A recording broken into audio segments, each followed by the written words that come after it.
We all know Arena Breakout can be a grueling and unforgiving game, a game where you often hear of tales of overcoming the odds and obtaining triumph and glory. But what happens when that glory, for you, is so ever slightly out of reach? Based on this alone, I'm sure that you can feel my pain. But the story of how I got there is one of the past and not very important. But what we're here to talk about today is how a raid with even the most good of intentions can have tragic, tragic endings. I will take you to a story of guiding one of my IRL friends into the world of Arena Breakout. Our story begins in Valley, on the east side spawn. I actually give him the tip to learn the spawns, and I would recommend any new player that is struggling with learning spawns to simply screenshot your location whenever you play a map. Play it a few times, look at all the screenshots, you will have your locations compiled. As I give him this information, we begin to head to my favorite place on the Valley map, as we all know, the villa. So, as you see, coming out of the spawns, I direct him to stay, vigilant, keep his eyes peeled. Death can happen right off the spawn, or it can happen right at the end of the match. You'll really never truly ever know. You know what I mean? Always expect the unexpected. You know what I mean? But let's fast forward just slightly further ahead in this story. The best thing about this is that I feel an obligation to keep my teammate alive. I am just as involved in this raid as he is, and that is the beauty of Arena Breakout. Even the simplest of raids can have drastic turns. We come upon this loot crate, and I just give him, the general info on how the games operate with the containers searching and looting. After getting our first taste and searches for the container, we proceed to make our way towards Villa. So far, we haven't heard anything, but as we approached Villa, we heard some shots. I wasn't too alarmed based on the frequency, but that was my first mistake. Due to me misinterpreting the situation, I was not prepared for what was going to happen in this raid. The way this works is I am more or less used to playing by myself or with randoms I have no responsibility with. I'm really not used to coordinating efforts. I see that he has a sniper rifle. He isn't really equipped for close range. I don't want him to get hit by dum-dums or anything like that. So I tell him to keep overlooked, and I push forward towards the shots. You know what I'm saying? That gives me the confidence to know that I'm not just walking into anything, and it prevents him from going into a situation that he isn't equipped to handle. That is how Arena Breakout at its core is to work. You supplement the weaknesses of your teammate. One person cannot make up the sum total of your team. Like I get they're super good players and all of that, but like I said, this channel is more tailored for the average casual player anyways. Like I said, make up for the differences of your teammates. If you are confident in close range, then you take up the CQC. I see that dude jumping around. I clear it. I clear the scav because the scav aggroes to me. The scav doesn't keep playing it. I would assume he was just fighting scavs. So, you know what I'm saying? We're pretty good for now. All in all, he didn't look that geared.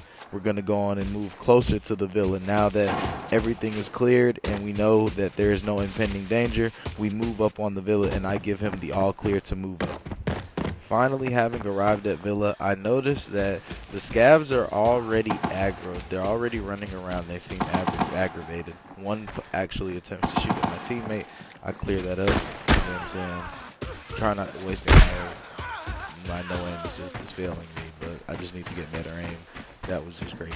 So I'm attempting to clear angles. I feel like there's someone already there, so I don't want to fully commit to the angle yet. So I'm basically trying to bide my time, trying to really get an idea for how many people I'm moving.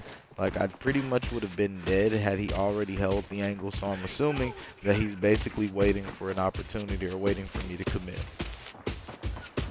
So as I'm sitting right here, my teammate comes up. I'm like, okay, let me repack my mags and everything. Let me get ready because I don't want to get into a fight and I'm low on ammo. I've been killing scavs and stuff. Let me just get prepared. I see the footsteps. My teammate immediately starts getting shot. He goes down. I hold the angle right there because he's around the corner. I know this, but I just go on the scope because I don't want to thirst my teammate. I swing that. I get the fight done. I'm basically trying to get the bleed off. I'm trying to get the bleed off. I think I hear another dude coming, so it's just like you see, I back off, and I'm just like, okay, I'm basically prepared to fight. I'm like, okay, let me smoke this, so that way, if he does hit the corner, he has to like swing through the smoke, and that will create an audio cue. It gives me enough time to actually pick him up, and it protects us from right there. I'm like, okay, let me face my attention to this door.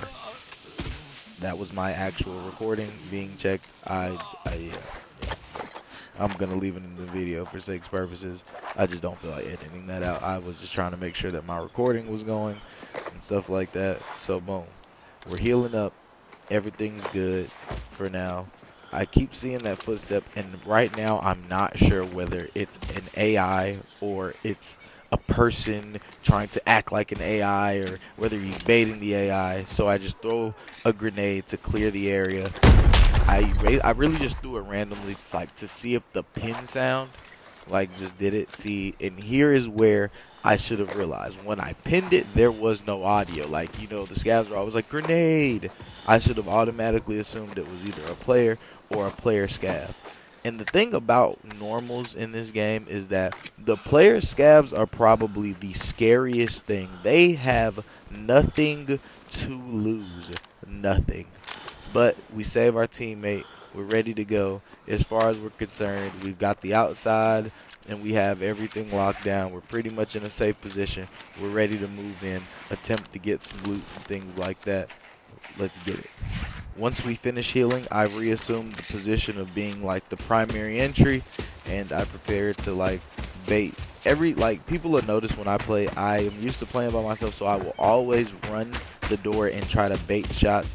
Most people don't fall for it, but you'll catch those people who don't have good trigger discipline. So like I said, like against really high level people that are attempting to camp you out, it really will not work. But against the more, like I said, you don't want to just you could prevent an easy death. If they fall for the run, peek, and bait it, then you kind of have an understanding for their trigger discipline and their overall skill level and things of that nature. So as I wait for my teammate to get his loot and everything, get his body fixed up, I'm like, alrighty, let's do it. I'm going to breach in, and, you know, if I die, then you pretty much have an understanding of, you know what I'm saying, the situation. Making sure he's good, he's getting looted up. I'm basically just trying to get all the angles that I could think about. I'm really not trying to overthink peeking my angles. Like, I feel like a lot of what deters people from playing games like this is that they don't want to get one tapped. Dude, just peek it. Like, if you get one tapped, then understand you would have got one tapped anyways. Just peek it, keep it moving, and then you'll realize, you know what I'm saying, I run, I do a little bit of jumping just to kind of throw off some bullets if it's there, and I kind of just don't hear any scabs, nothing's being aggroed, so people are either being completely still or there's just nothing going on. I'm basically like, alright, you know, I'm ready to get some loot, but basically just I'm trying to make sure that I'm just not walking into like a death, like for real, like you just really never know, man. Like, dude, that dude had like, the dude that I just killed had like the most minimal amount of gear and still almost killed me. Like, you gotta understand, like, it really does not matter. Like, dude, level 1 ammo to your flesh will just end you. Good ammo will kill you through pretty much everything. It's pretty much, be careful. And scab players, man, they're ruthless. They're ruthless. So after basically, you know what I'm saying, checking around, we decide to finally move in. We check those angles, we just kind of push it. My thing is pretty much just push and take the death on the chin. That's basically my advice to him. Like as a solo, you really have no one to depend on. Like, so I don't want to teach you from a perspective, one, that I'm not really certain of playing. I want to teach you as a solo. As a solo player, you really have not much to depend on, and you can really only do with what the situation gives you. If you have no info to go off of, you have a very general idea, you have to keep it pushing. You got to go in there, you got to get your loot, and that's the essence of it. Hardcore risk reward, man. Go in there, grab that loot, and deal with the situations and problems. If you sit there and spend all day thinking about the possibilities of what could happen, you will basically just be sitting there staring at angles all day, like just thinking about what's like. And then go in there, you don't see anybody, grab you some loot, you hear a footstep, check it out, and you know what I'm saying, just kind of take your death on the chin if you make the wrong choice, or if you over peak an angle or something like that. You know what I mean? That's kind of how I'm going about it. I'm like still not very certain. I don't want to just sit in the middle of the door because I'm still like pretty certain that there are people here, but they're just kind of waiting for us. Like, so as we clear the scabs, we basically go up to the villa. We're gonna go on and fast forward a little bit here for the sake of time. The thing here, you know, we go up, loot the free safe. Gotta love the free safe, man. You just never know, especially in normal. Man, catching a good item in normals is just like, it's so refreshing because the rates are so low. You genuinely feel lucky. So, you know, boom, we hitting the crates, we hitting the containers. Still, you know, like nothing, like the way that I was feeling about the raid just kind of really had me. That was a scav player right there. So I'm like, okay, boom. That was probably the dude that I was hearing earlier, and he didn't react. Boom. So I'm like, all right, that's the scav player gone. Like there could be nothing else here. So I'm like, all right, let me go loot up the other safe. You know what I'm saying? You know what I'm saying? Any other goodies you tend to find, you can just go on and get that, and we're good. Like, we're just gonna loot up, basically. So the instructions were to just kind of loot up and chill. I'm thinking that everything is there. My thing is, I don't play normal, so I underestimate how many scav players there really are now. Those dudes will come in swarms, man. Swarms, bro. So, you feel me? I don't have the key to that. I basically go loot up the free safe. And this is basically where it gets sticky, because earlier I dropped him my surgery. And I think right there is where I messed up, because that dude was right there. I'm really not sure. Like, he was right there. I pick up this money or whatever, and this is where it all kind of goes downhill. See, look, he was right there. I could not see, but he was right there. Like, I saw his arm now going back. I saw his arm. I'm out of ammo. Like, dude, look. I'm out of ammo. Like, dude, my body is gone. Just that fast. What was supposed to be a simple raid has now turned into a bad situation, because now I have no legs, no arms. My med kit is gone. Like, I have 2 things left. It's terrible. I am hurt, and the fact that I almost lost it is like, had dude got the other shot off, I was dead. Like, it's ridiculous. So now we're basically we're in a bad situation. We're in a terrible situation now.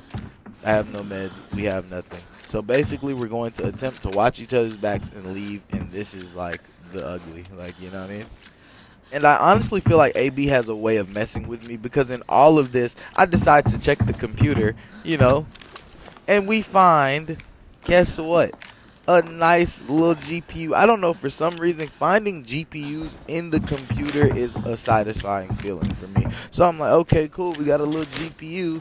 You know, everything's looking kind of good, you know what I'm saying? We actually came, we got a little bit of loot, man. It's time to, I guess we just got to make the best of it and get it out of here. I pop my painkillers, and I'm basically ready to start running. And this is where the fatal mistake comes in. I'm like, okay, dude, we're running, we're getting out of here. I'm thinking he is directly behind me. Like, honestly, I'm checking. I have no indicator that this dude is here. I stop to heal. I hear the footstep. This dude spawned out of nowhere. Like, he spawns out of nowhere. My teammate gets to fighting him, and sadly, my teammate he doesn't get the job done. It's a sad case. I don't know where he came from. I actually walked right by him. It's insane. Like, I walked directly by him and instantly ripped me to pieces. The imposters are crazy, dude.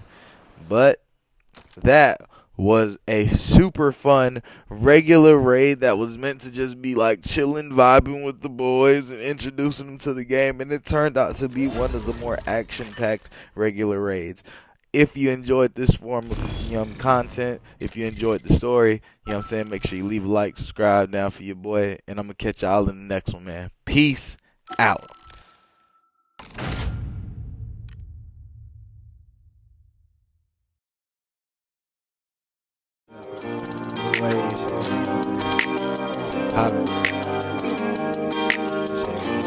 Never.